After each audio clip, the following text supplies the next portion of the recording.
In 2003, I opened AIM to find a message from an account I didn't recognize. The message said, "Why didn't you help me?" The name was Miss Molly 95. She was on my friends list, but we hadn't messaged before, at least not that I could remember. I began typing a simple message back. "Who is this?" But then, I heard the sound effect of the door slamming. She was gone. Offline. I sat for a while, staring at the screen, staring at the half-constructed message I had never sent. Was it an elaborate scam? A mistake? Or was it simply someone trying to scare me? I was 14 then, and had just started high school. Every day after I got home, I'd open AIM and check for Molly, but she was never online. It was just that one message, a message that apparently didn't warrant a response. As far as I could recall, there weren't any Mollys in my class, in my grade, but the name made something fire in my brain. A lost memory, a strange feeling of nostalgia mixed with sadness. It was as if I remembered a Molly that was very important, but I just couldn't place it. I dug through the bookshelf and found the yearbooks I had neatly cataloged away. 2002, 2001. I flipped through the pages slowly and methodically, looking for a Molly. I didn't see one. I stopped myself before continuing further back. I realized how crazy this was. There was no Molly. It was just some weirdo online trying to get a rise out of me. But why hadn't they messaged a follow-up? Miss Molly 95. 95. That meant she'd be 8 years old, if it were a real person. For whatever reason, I couldn't let it go. I looked at the user. There was no profile or buddy info. It looked like a fresh account. I didn't have any information to really go off of. So, I was forced to just sit and hope that one day Molly might message me again, provide some more information. It had been about a week when I was downloading music on LimeWire one night. I heard the creak of a door. Someone online. I checked, and it was Molly. I didn't hesitate this time. I messaged back as fast as I could. "Who are you?" The response came instantly. "Molly." I looked back at the previous message. "Why didn't you help me?" I responded. "Helped you how?" "You were there." I felt the sensation of falling then. A pit in my stomach.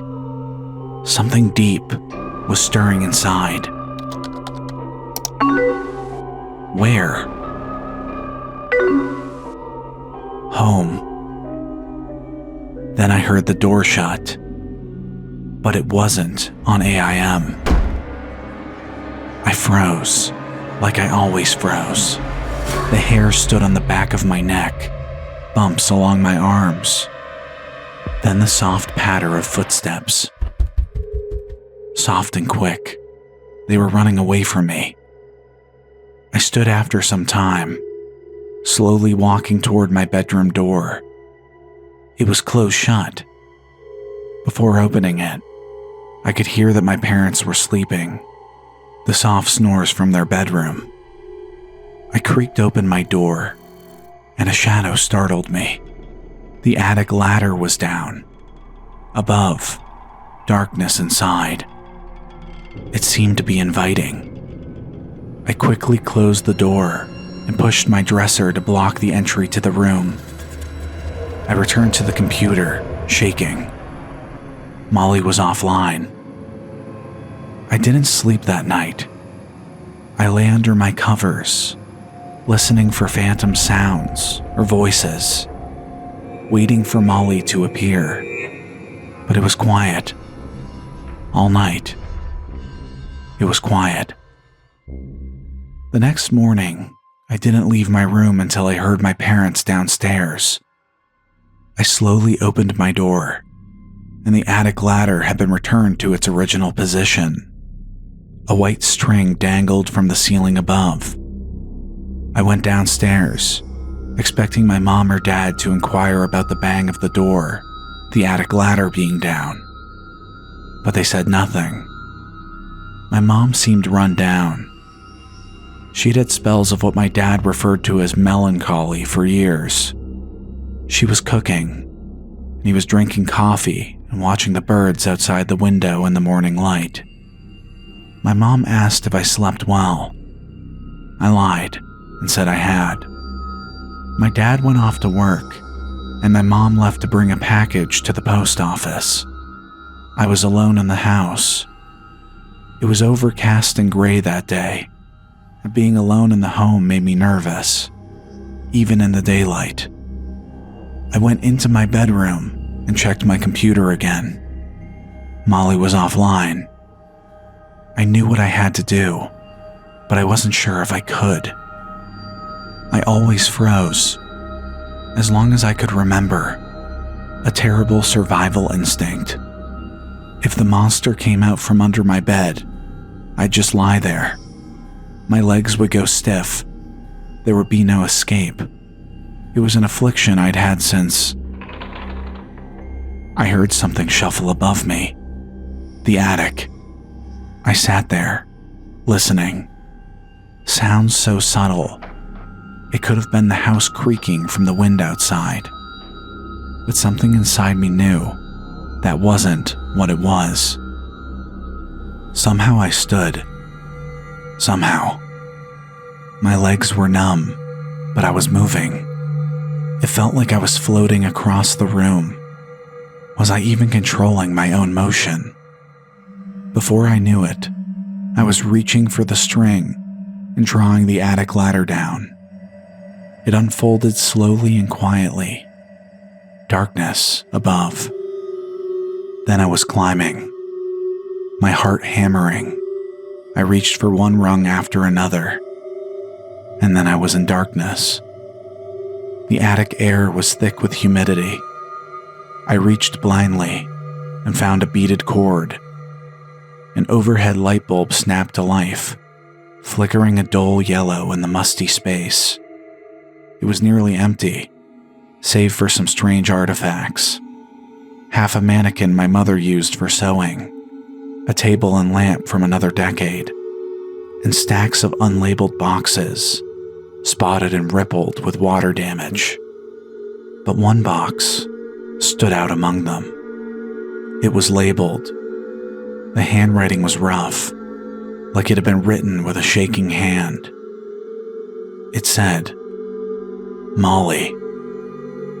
I expected to freeze again then, but like a phantom was guiding me, I moved across the attic and crouched down to open the box. Inside were musty clothes, baby items, some playthings, toys, a rattle, a bib, then a sound. It made me jump. A message. Another message. Another. They kept coming. So loud, it sounded as if my computer were directly next to me.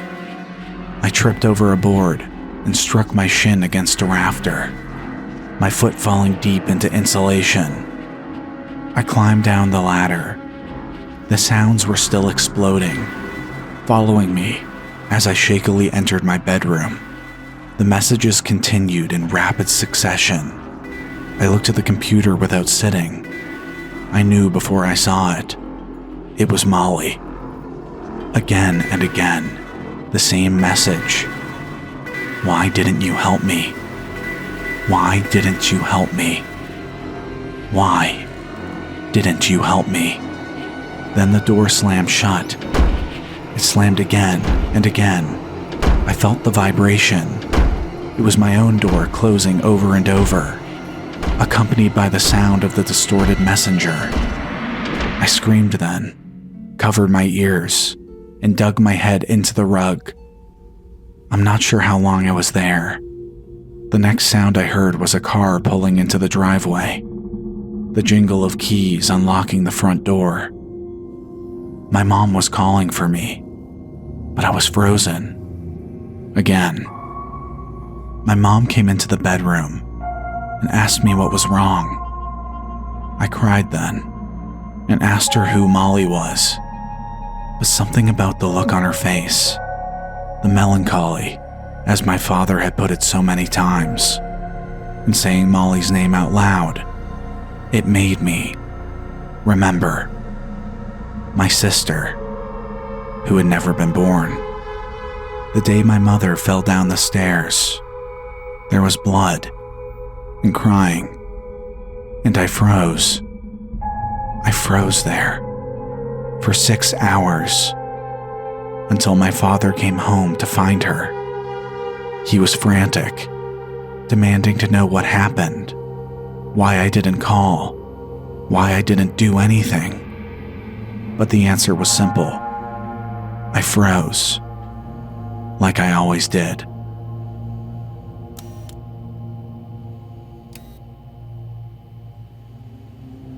I remember that old Windows background, the blue sky and green grass. I think it was called Bliss. You probably know the one. Something about that wallpaper always made me uncomfortable, even before the anomaly. Something about those endless rolling hills made me feel small, even through a screen. I never thought enough about it to change it. It was just a quiet uneasiness that crept in whenever I logged on. One night it was raining particularly hard. Rain beat against the skylight above. All the lights were off, and it was late.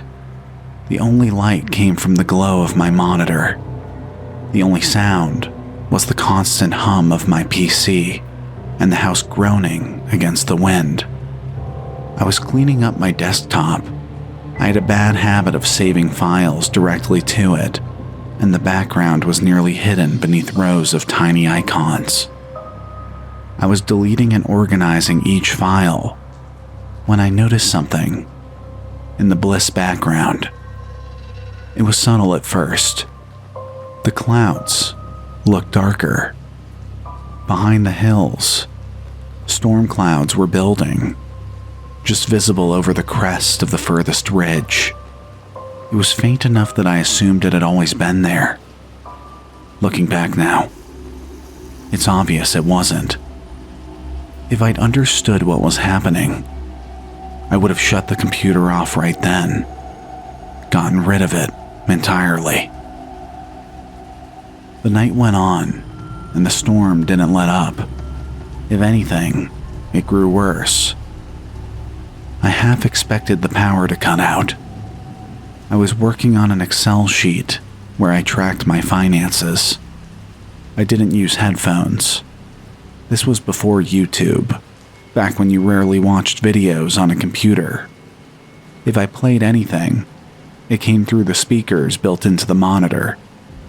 The sound of rain outside had settled into the background. I barely noticed it anymore. But then I heard it again, but from in front of me. The same steady rhythm, but thinner, flatter, tinny. There was a faint hiss beneath it, like the storm was being played back through the speakers, just barely audible. I minimized the Excel window and looked at the desktop. The storm clouds looked slightly larger now, but the image itself was still mostly blue sky and green hills, the grass shifting gently in the wind. There was no rain. I stared at it for a moment longer. The clouds were closer, not dramatically, but enough that I couldn't convince myself it was nothing. The lighting had changed too. It was subtle, but discomforting all the same. It was as if shadows were beginning to stretch across the landscape. Then I noticed something else. Off on the right-hand side of the screen, where two hills met in a shadow valley, a small cluster of pixels had gone completely black. I wiped the screen with my finger, thinking something had gotten onto it. The display rippled slightly under the pressure, but the pixels didn't change. It wasn't something on the screen. It was something in the image. It was the screen itself. I opened Excel again. The dead pixels weren't there. I lowered the window. They were back. Just in the background. It looked like the wallpaper itself was breaking. A corruption in real time. Usually, I was a night owl. I liked staying up late, especially during storms like that, sitting in the dark, just listening to it. But that night, I felt restless and uneasy. I decided to call it early and get some sleep. I shut down the computer and went to bed. I slept only a few feet from my desk. Around 3 a.m., I heard the computer fan spinning, as if it were on. I shifted in my sleep, thinking it was just part of a dream. Then I heard it again. The rain. Not outside. The same sound that was thinner and distorted, like it was coming through static. I opened my eyes, expecting to see the monitor glowing. It was dark. The computer wasn't on. There was no light or movement, but the sound was still there. Faint and almost indistinguishable from the real storm. But I could tell the difference. Outside, the wind pushed against the house. The elm tree by the window creaked and swayed. I told myself I'd imagined it. I closed my eyes again. But once everything else went quiet, the sound stood out. It was louder. Not actually louder, but clearer. Isolated. With my eyes closed, it was all I could hear. I threw the sheet off and stepped over to the desk. I pressed my ear against the monitor. I was sure of it now. It was coming from inside. I could hear it clearly.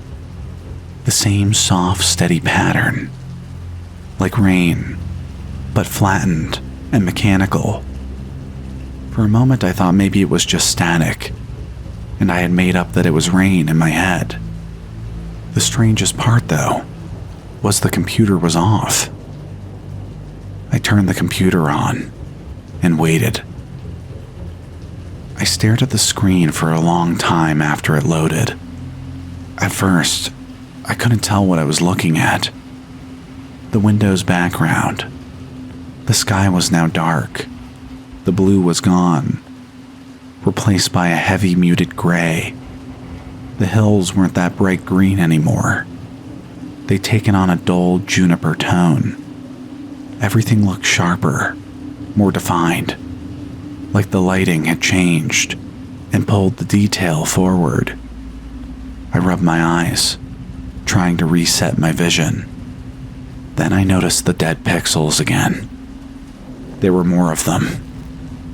That was the logical explanation. More pixels had failed. But the shape didn't look random anymore. That was the part I couldn't reconcile. It wasn't just that more pixels had gone black. It was that they had collected, formed something. The same cluster from before, but larger now. Expanded. Like it had grown outward from that valley. That was the only way I could describe it logically. But the illogical part of my brain couldn't shake the feeling that it hadn't grown at all, that it had moved, that whatever it was had come closer. The rain grew louder the longer I stared at that cluster of dead pixels. If it had just been the pixels, I might have convinced myself the monitor was failing, that it was simply dying. But it wasn't. I knew it wasn't. The background itself was clearly changing. Outside, the storm hammered against the house. It wasn't calming anymore. It had become distracting and overwhelming. Each time I looked away and back again, the shape seemed larger, and there was something else I couldn't shake. The arrangement wasn't random. It suggested a figure, not a healthy one, but something with long, uneven limbs, too thin in places, too stretched in others. The edges of it flickered, pixels slipping in and out of place, like they were barely holding together, like something was shedding off of it, smoke or strands, or something softer that didn't belong on a screen. I told myself it was a trick of the eye. It had to be. None of it made sense. This wasn't a person. It wasn't anything. There had to be an explanation for all of it. I just didn't know what it was. I checked the clock again. Nearly 4 a.m. I'd been staring at the monitor longer than I realized. I wasn't going to make it back to sleep. Not after this. I went into the kitchen and started making a pot of coffee. I splashed water onto my face, trying, unsuccessfully, to convince myself I wasn't losing it. When I came back with the mug, I nearly dropped it. The anomaly was gone. So were the clouds, the sky, the green grass. The rain was still there, but now it was loud, crackling and glitching, like a television left on full volume between channels. I set the coffee down and eased into my chair, staring at the screen. It was dark, but it wasn't blank. It was as if the black pixels had taken over entirely. The surface seemed to ripple. Faint scan lines pulsed across it in uneven bursts, like something echoing through the display without any pattern or source. Outside, the wind screamed. Rain slammed against the windows harder than I'd ever heard. I reached out and touched the screen. For a second, it felt like something gave beneath it. Not physically, but visually. Like the surface had opened. Like there was depth behind it. An orifice. I jerked my hand back. The screen snapped flat again. Black. It had to be an illusion. But it looked like the darkness was pressing forward. Like it was trying to push through the glass, to spill out into the room. The screen was almost entirely consumed now. The only thing left was the Windows button in the corner, dim and fading. I clicked it. I opened Internet Explorer. White flooded the screen, harsh and blinding after all that darkness. For a second, it felt like a relief. Then I saw the edges. The dead pixels were closing in, spreading inward like a vignette, tightening around the image, killing the light. I typed blindly into Google, desktop background, hands shaking, missing keys. The darkness had swallowed much of the screen by now. It was moving quickly. I chose the first image I saw. Right-click, set as desktop background. I closed my eyes. I Everything was quiet. I opened them. The darkness was gone. My desktop background was now a field of flowers, snow-capped mountains in the distance.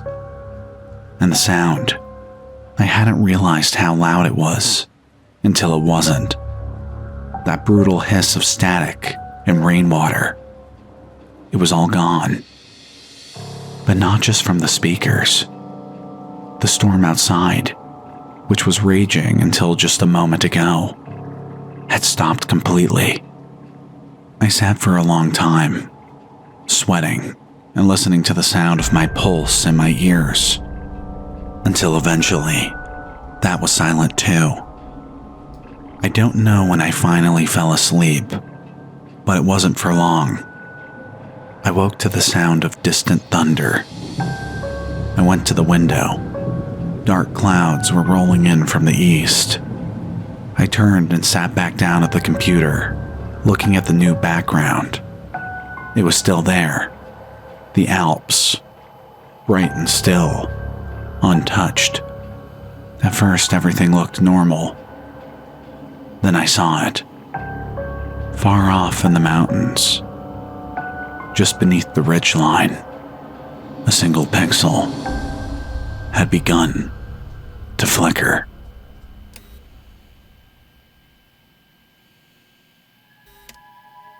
Dylan gave me a hard time about the laptop I used.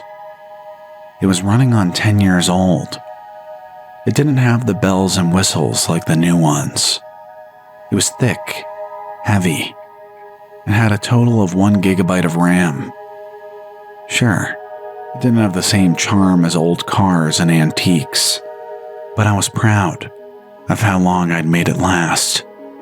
The battery life was around 4 hours when I bought it in 2003.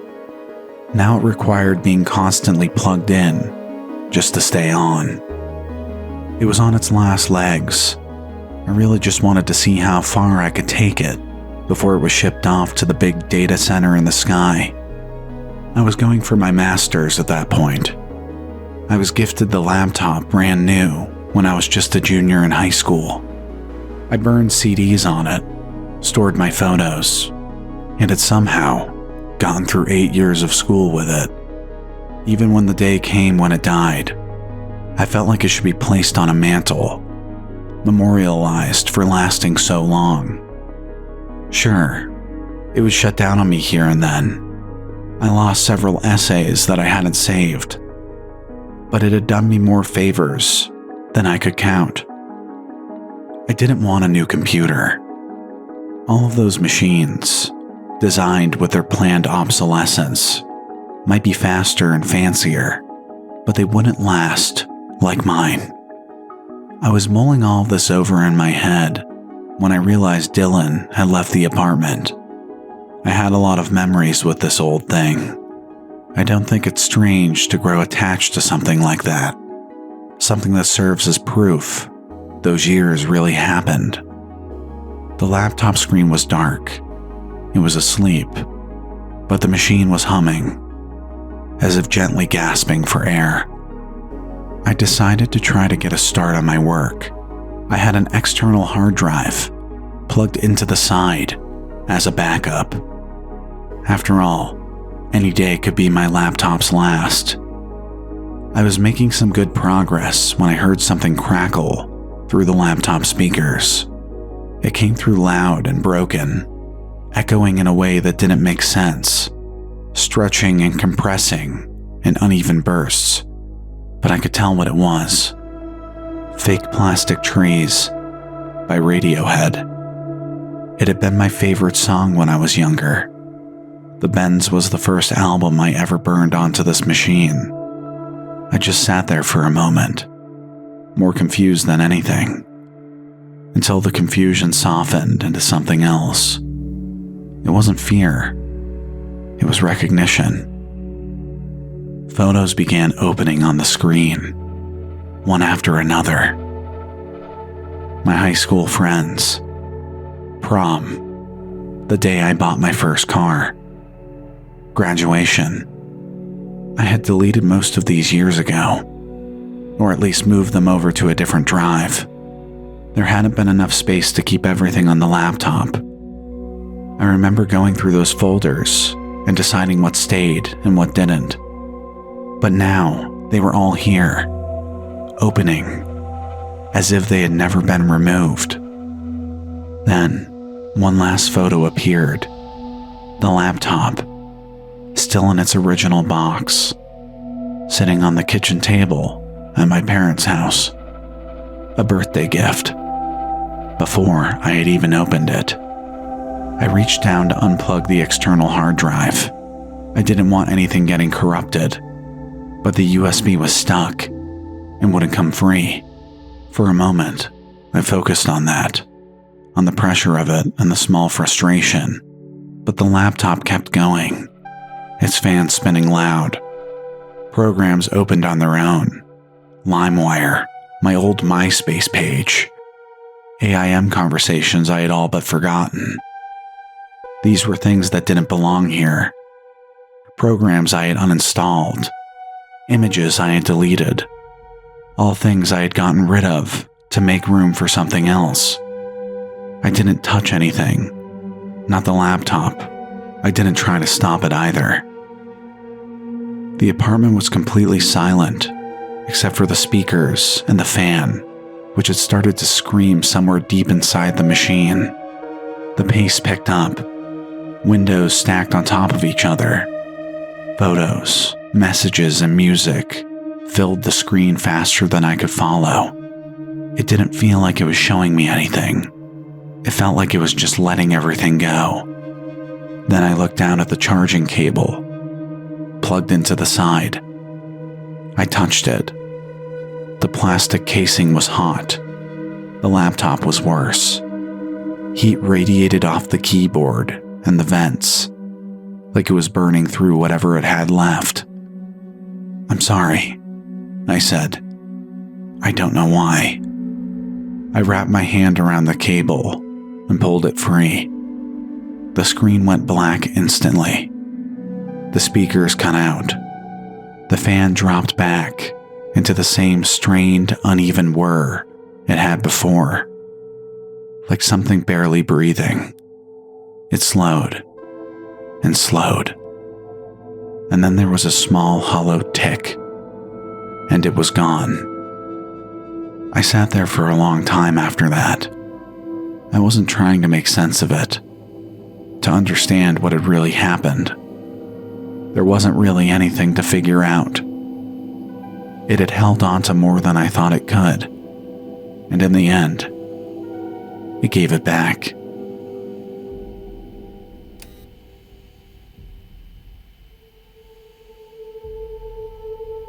I worked at a local electronics store in my town. It was slow, and most days, nobody came in at all. The place was full of old analog machines and dated electronics that likely nobody would ever be interested in. Old radios with missing knobs, CRT monitors stacked on top of each other, tangled cords hanging from hooks along the walls. It resembled more of a cyberpunk junkyard than a store that could possibly attract any customers. The fluorescent lights overhead hummed constantly, casting everything in that dull, greenish tint that made the place feel even older than it was. Most of my day was spent behind the counter, either scrolling on my phone or half-heartedly organizing shelves that didn't need organizing. Every now and then, I would power something on, just to make sure it still worked. More often than not, it didn't. One day, an old woman came in. I heard the bell on the door before I saw her. It was a soft chime. She was hauling a large computer that looked like something out of the late 90s. One of those bulky desktop towers, beige plastic yellowed with age, scuffed along the edges like it had been moved around too many times. She had both arms wrapped around it, holding it tight to her chest as she stepped inside. I rushed over to take it from her. She was hunched over, her steps slow and careful, like she was trying not to drop it. When I took it from her, I was surprised by the weight of it. It was heavier than it looked, dense in a way newer machines never are. I glanced back at her for a second, a little surprised she could even lift the thing to begin with. "Let me get that for you," I said. She nodded, catching her breath, and gave a small, tired smile. After making sure she was all right, I set the PC down on the counter. It landed with a dull, solid thud. Dust lifted off the surface and hung in the air for a moment before settling back down. I wiped my hands on my jeans and looked back at her. I asked, admittedly a bit out of breath, what I could do for her today. She said it was her late son's computer. She paused after saying it, like the words had more weight than she expected. She wiped away tears at the edges of her eyes with a handkerchief. She tucked it away. It was clearly practiced, like she had done it before and didn't want to make a scene. She was hoping to see if there was anything on it that might be of use. Some family photos, or anything really that might provide closure. She mentioned he seemed to spend all of his time on that computer. Perhaps he had left a keepsake, whatever it might be. Her voice stayed steady for the most part, but there was something underneath it that made it clear she had been holding on to this for a long time. I said I'd be glad to help, and searched around for a power cable. It took me a minute to find one that fit. Most of the cords we had were mixed together in a bin under the counter, a mess of outdated connectors and adapters. I plugged it into the back of the tower, then into the wall, and pressed the power button. I wasn't too surprised when it didn't launch. Machines like that don't usually come back to life that easily. I pressed the button again, held it down a little longer this time. Still, nothing. There was no fan or light, no sound at all. She was about to leave at that point, and said she was sorry for wasting my time. She had already started to turn toward the door, like she didn't want to stand there any longer than she had to. I stopped her and said I could see about fixing it. I told her if she gave me a day, I could open it up, check the connections, see if the hard drive was still operational. I tried to keep it casual, like it was something I did all the time. She turned back, just slightly. "Are you sure?" she asked. I nodded. I told her there was a good chance the data was still there, even if the machine itself wasn't working. That was usually the case. The hardware gives out before the drive does. She thanked me more than once. She reached into her purse and took out a small notepad, writing down her phone number. She tore the page out and handed it to me. I told her I'd call her as soon as I knew anything. She smiled and walked out the door. I didn't wait long before getting started. I wouldn't be getting a whole lot of customers that day, or any day, for that matter. I opened up the computer and took a look inside. The side panel resisted a bit before coming loose, like it hadn't been opened in years. When it finally gave, it let out a soft metallic pop. I slid it off and set it on the counter, then leaned in. The inside was cleaner than I expected. There was dust, sure, but not the thick, packed-in kind you usually see with machines this old. There was just a thin layer across the surfaces, like it had been sitting untouched, but not neglected. I checked for loose cables, but everything felt secure. The motherboard looked intact. There were no obvious burn marks, no blown capacitors. Even the wiring was neat, bundled and routed in a way most people wouldn't bother with. It didn't look like a machine that had been abandoned. I unplugged the hard drive and slid it out of its bay. It was an old IDE drive, heavier than the newer ones. I turned it over in my hands for a second. There was a label on top, worn but still legible. A name written in black marker across the corner. I paused, then set it down next to the case. I grabbed one of the adapters we kept behind the counter and connected the drive to a separate system we used for recovery jobs. It took a second to recognize the connection. Then the drive spun up. The system detected it almost immediately. That was a good sign. I opened it up and started clicking through the folders, just to get a sense of what was there. The contents inside were sparse. The computer didn't have a whole lot of storage, but there was less than 500 megabytes of total used space. I found a folder titled Video Log. A string of thumbnails showing a young man's face appeared across each file. The lighting and posing looked different in each as I scrolled down. There had to be around 100 in total. I expected it to be some sort of vlog. Inside might just be what the old woman was looking for. I opened the first one. The video showed a man, presumably the woman's late son, who appeared much younger than I would have expected. He was silently using his computer, as if he were unaware that he had set the camera to record. The camera was odd. It had a fisheye lens that was so deep it felt unnatural.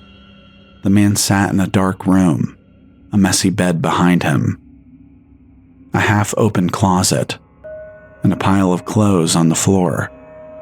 The quality was low, which made sense. Each file was only a few megabytes. He was shirtless and looked tired. The only audio was a single cough halfway through. I skipped to the next video. It was more of the same. I skipped ahead to log number 50.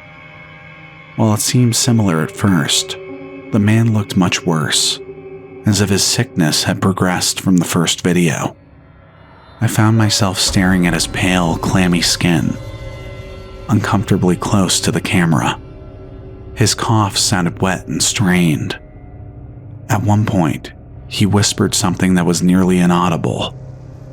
I turned the volume up and scrubbed through the playback. It was too quiet to make out. I ended up transferring the file and opening it on my personal computer. I pulled the audio into my software and started adjusting the levels and equalizer, trying to isolate the whisper. I played it again, and this time, I heard it. Keep it safe, keep it still.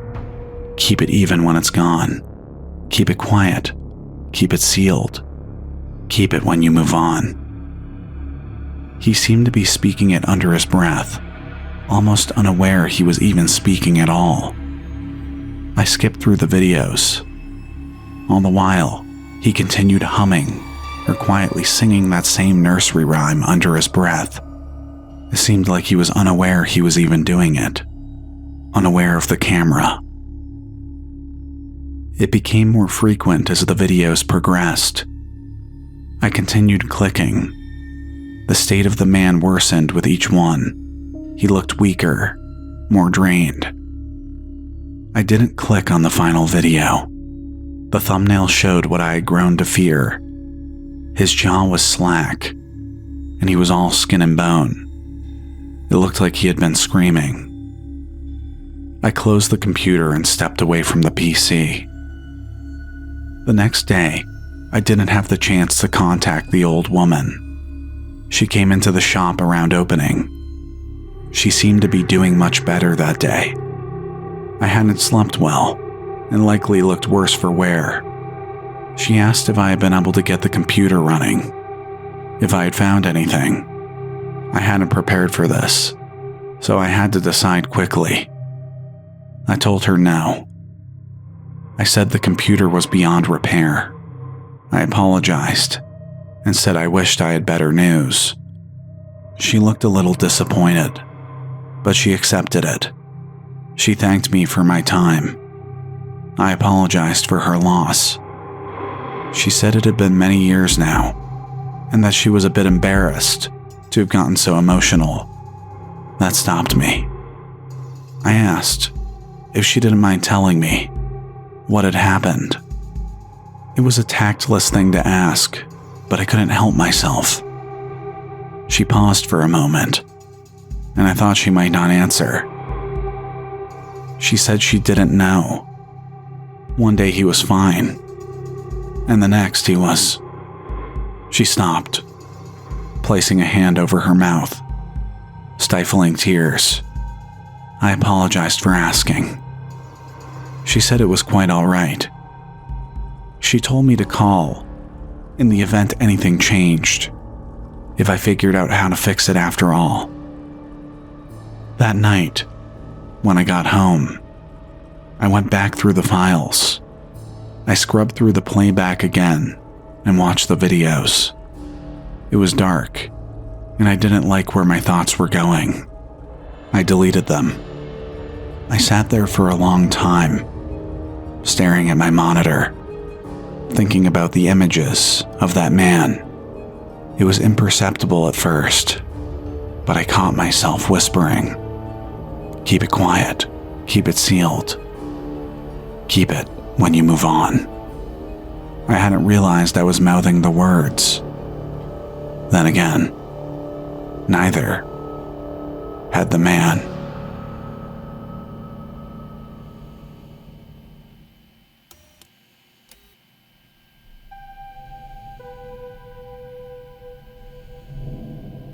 I heard the soft whimpering from a desolate street in a rural neighborhood I didn't fully recognize.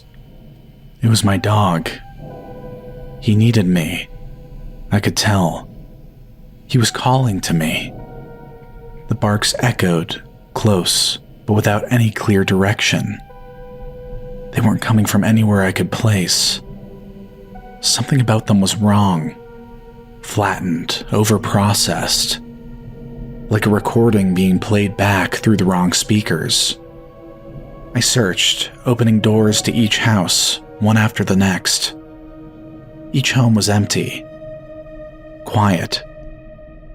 But through the silence, I heard the cries.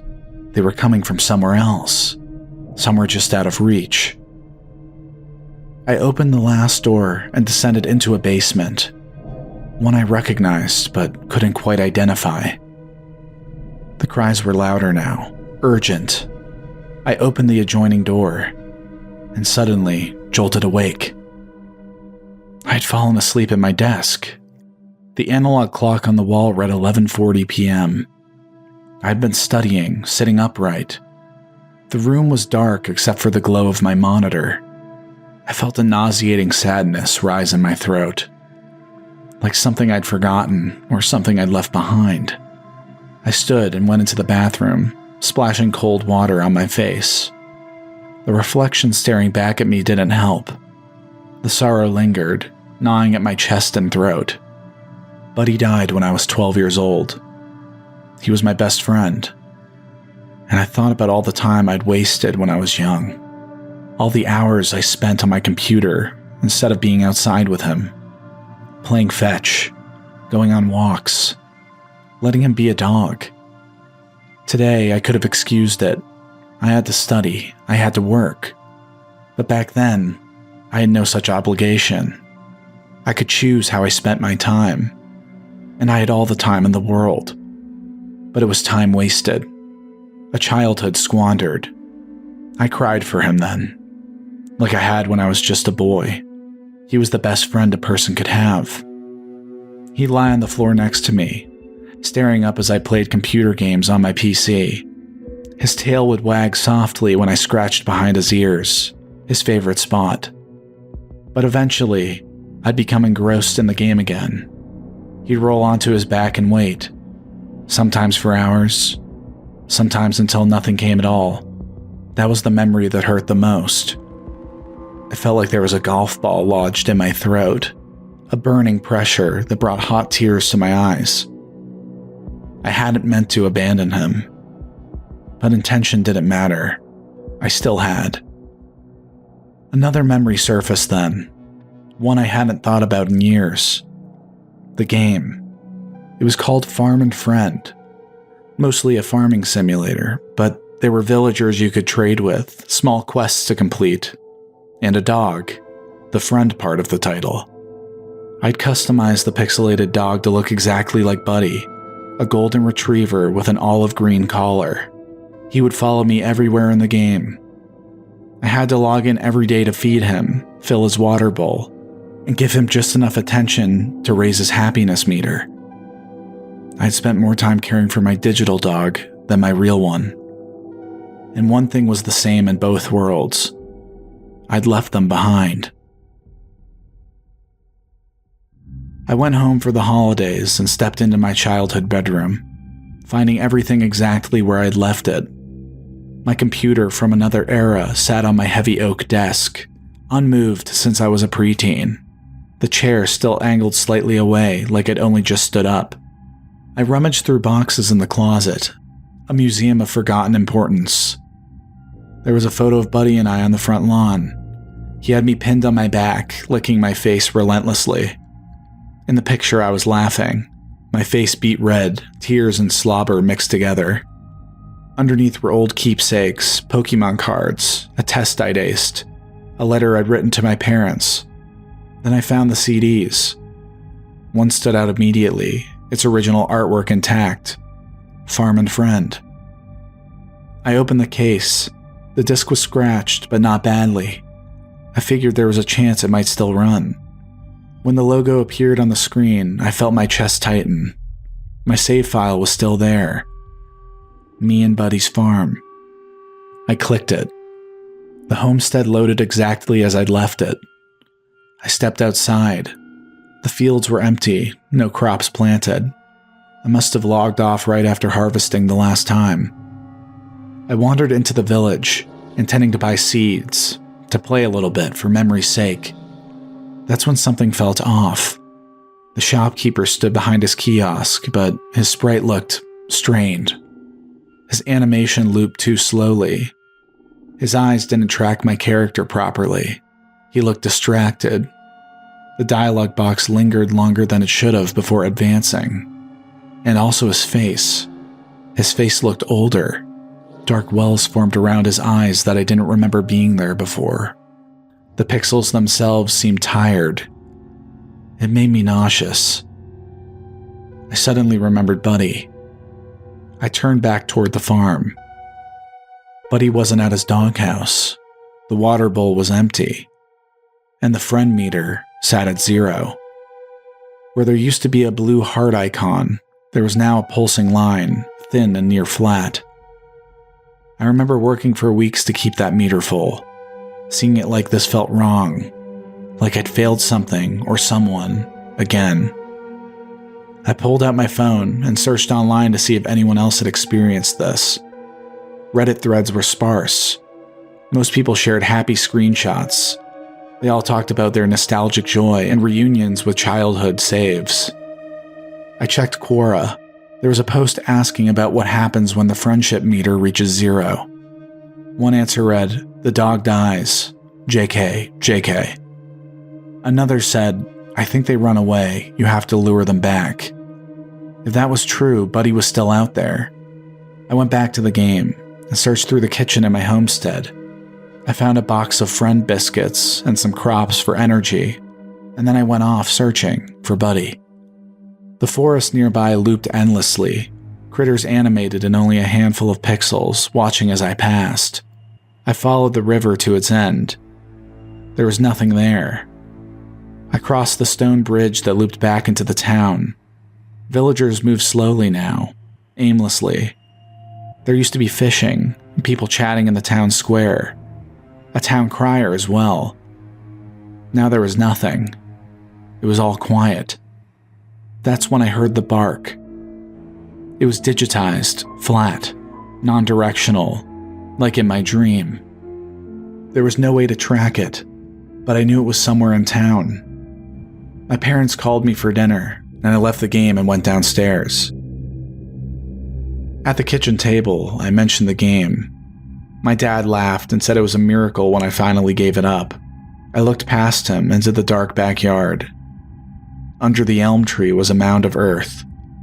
That was where Buddy rested now, and forever. My mom asked what was wrong. I told her I'd been thinking about Buddy, and how I'd let him down. This was out of character, but my father said quietly that we always feel like we could have done better. With people and with pets. He said Buddy had a good life. But as he spoke, I noticed something. He looked older than I remembered. The lines on his face were deeper, and his eyes were tired. That night, after everyone had gone to bed, I went back to my room and logged in again. The game was where I left it. There was a day-night cycle in Farm and Friend, and it was midnight in game when I returned. The village streets were empty now, the shop doors shuttered, the lanterns dim. I guided my character back toward the homestead, thinking maybe Buddy had returned while I was gone, that somehow the game had corrected itself while I'd been downstairs. That's when I heard the bark again. It sounded different this time, not louder necessarily, but strained, like it had been repeated too many times, copied and replayed until something essential had been torn away. It reminded me of the sound from my dream, the same flatness, the same lack of direction. There wasn't much to do in the game at that hour. The villagers wouldn't speak, the shops were closed. The only real options were to wait or to sleep. So I sent my character to bed, watching the screen fade and return a few moments later with morning light. The sky was overcast now, washed in a dull blue-gray that gave everything a heavy, muted look. I didn't remember weather being a part of the game, but the more I tried to recall details from that time in my life, the more unreliable my memory seemed. I wandered back into town, listening carefully, waiting for the bark to return. It didn't. I passed through the square, past the bell tower where the town crier used to stand. I drifted south, toward a row of houses I barely remembered visiting as a kid, places I must have passed dozens of times without even entering. I attempted to enter one of the doors, but it prompted me saying I need an invitation to do that. The house at the end of the street looked different. Weeds overtook the yard, pushing through the cracks in the fence, bending the picket fence outward, as if they'd been trying to escape for years. The front door was locked. When the bark sounded again, faint but unmistakable, it seemed to come from behind the house. I walked around back and clicked on the porch door. A short creaking sound effect, and the screen faded to black. Then I was inside the house. It felt abandoned in a way that went beyond simple neglect. Furniture sat half collapsed, cabinets hung loose from the walls, cobwebs filled corners. Whoever had designed this room had put a surprising amount of care into it. Too much care for something most players would have never found. Maybe it was some sort of strange Easter egg. The bark came again, clearer now. I followed it down the hallway to a door at the far end and clicked. The basement loaded in slowly, concrete walls, thick support beams, and a darkness that felt disproportionate to the size of the room. I walked forward, passing one beam, then another, until finally I reached a second door standing alone at the far end, almost swallowed by shadow. I heard the bark and I knew what was behind it. It was Buddy. A moment's hesitation, but I clicked it. I waited. Nothing happened. When I clicked again, I realized the game was frozen. My entire computer was frozen, and the cursor had stopped responding. A moment later, the screen shifted abruptly to blue, with lines of white text filling the monitor before I had time to process what I was looking at. I sat there longer than I should have, staring at the blue screen, waiting for something else to happen. And then my PC shut down for the last time. I took my computer to a local repair shop the next day, though I already suspected how the conversation would go. The man behind the counter examined it briefly before shaking his head. He said there wasn't much he could do, that it was impressive it had still been running at all. Machines that old weren't meant to last forever. As I turned to leave, he spoke again, almost as an afterthought. He said, "Nothing lasts forever." There was something about the way he said it that made me pause. like it wasn't the first time he delivered that line, or like he'd been repeating it to himself long before I walked into the shop. His face looked tired, worn in a way that was all too familiar. On the drive home, I thought about Buddy, about the way he used to wait patiently beside my desk, never demanding more than I was willing to give. I thought about the game, still frozen somewhere between a basement door and whatever might have been waiting on the other side. And I thought about how strange it was that I'd spent so much of my life caring for things that could be paused, saved, and returned to later, while always assuming the ones that couldn't would still be there when I was ready.